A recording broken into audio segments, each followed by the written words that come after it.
नमस्कार, आपके साथ मैं नंदिता कुलेशिया हूँ। वक्त है आपकी न्यूज का। दिवाली का दिन आने में भले ही 5 दिन बचे हों, उससे पहले ही वायु में प्रदूषण सबसे खराब स्तर पर पहुंच चुका है। खबर वाकई डराने वाली है कि सीजन में पहली बार एयर क्वालिटी खतरनाक रेड जोन में थी और सेंट्रल पोल्यूशन कंट्रोल बोर्ड यानी कि CPCB ने अलग अलग शहरों में एयर क्वालिटी चेक किया है। दिल्ली की हवा में सबसे ज्यादा जहर पाया गया है। 300 से ऊपर की रीडिंग सबसे खराब मानी जाती है और दिल्ली में रीडिंग 318 दर्ज की गई है। CPCB ने कुछ शहरों में हवा में फैले जहर के आंकड़ों को जारी किया है। कई शहरों में तो हद ही पार हो गई है।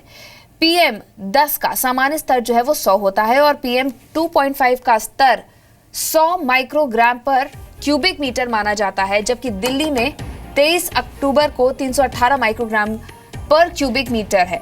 आगरा की बात करें तो आगरा में 201 है, बेंगलुरु में है 148, जयपुर में 190 है, चेन्नई में है 248। इसके अलावा पुणे की बात करें तो 167 माइक्रोग्राम पर क्यूबिक मीटर दर्ज किया गया है।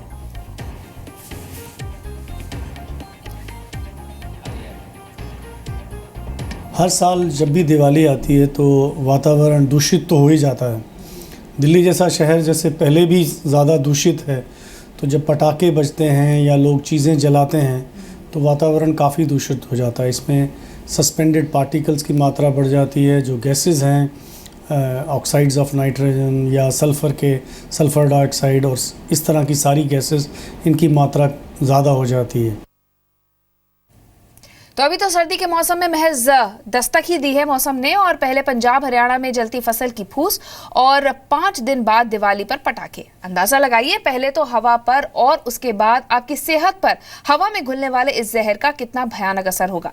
ये बात बेहतर तरीके से समझने के लिए हम आपको कुछ और आंकड़े दिखाते हैं।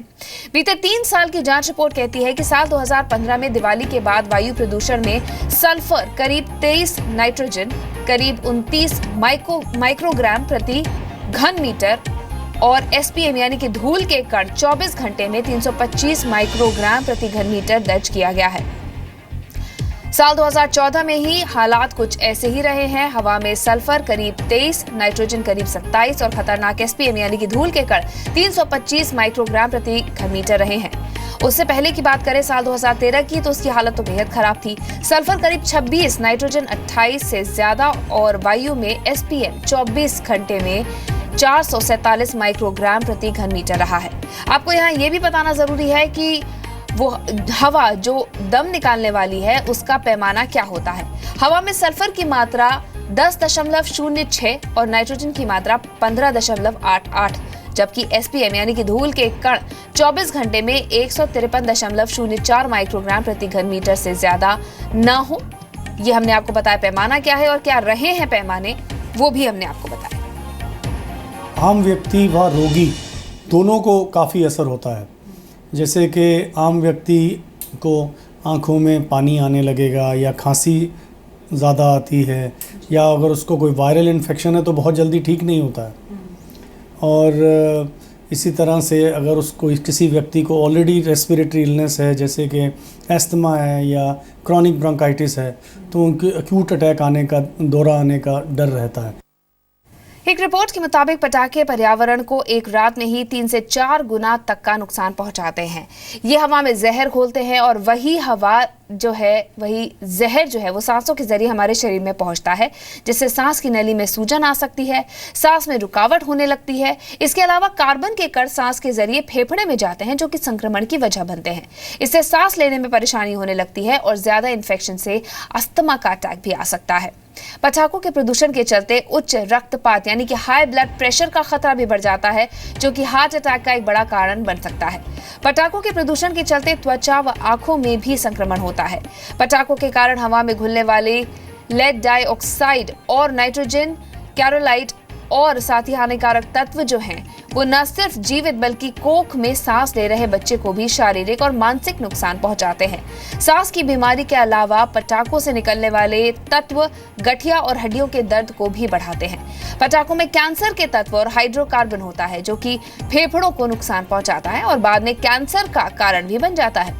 प्रदूषण के कारण ही गले का कैंसर भी हो सकता है। विशेषज्ञ ये कहते हैं कि PM 2.5 बहुत बारीक कण होते हैं और वातावरण में इसकी मात्रा बढ़ने से सांस के जरिए फेफड़े में ये जाता है और इसी तरह से इससे फेफड़े व गले के कैंसर का भी खतरा होता है।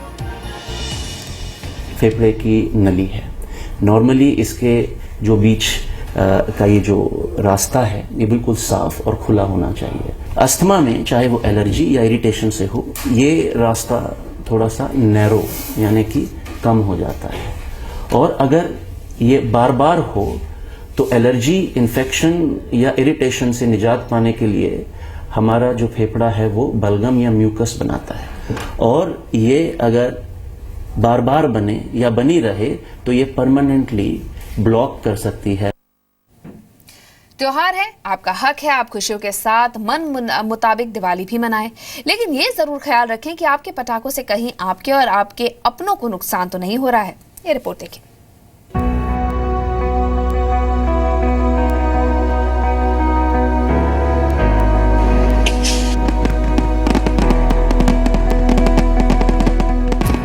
दीपावली हर साल धूमधाम से मनाई जाती है।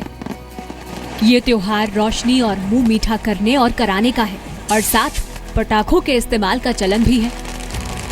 दीपावली पर पटाखों का इस्तेमाल एक ऐसा काला सच है जो हमें सिर्फ गंभीर बीमारियां देता है। और अब तो दीपावली पर आतिशबाजी एक परंपरा नहीं बल्कि प्रतिष्ठा बन चुकी है। हर घर परिवार में इसके लिए अलग से बजट निर्धारित होता है। पूरी जानकारी होने के बावजूद सेहत को बर्बाद करने वाले पटाखों की लिस्ट बनाई जाती है। आमतौर पर आप दिवाली पर रस्सी बम, रॉकेट, फुलझड़ी और चक्री लाते हैं, लेकिन क्या आपने कभी सोचा है कि दिवाली पर आप अपनों को बतौर तोहफा मौत दे रहे हैं? इसे आप इस तरह से समझिए, आप रस्सी बम जलाते हैं तो उसमें से 0.74% सल्फर और कार्बन 0.73% निकलती है और 117 डेसिबल तक तेज आवाज होती है जो आपको बहरा कर सकती है। तो बहुत से नुकसान होते हैं पटाखों के, उससे भी जहर निकलता है जो हवा में घुल जाता है।